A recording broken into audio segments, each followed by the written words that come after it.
Kind of bittersweet for me today.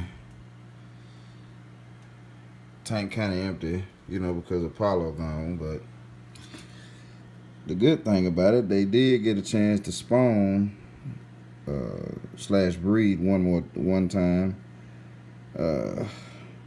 See the little babies down there, y'all swimming.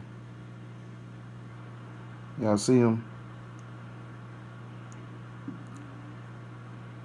Some of Apollo's offspring, so I'll get to raise those, fry, and get me a good male out of the bunch, and I'll probably end up selling the rest of them. So kind of bittersweet, but I'll still have my same bloodline. Y'all see the babies?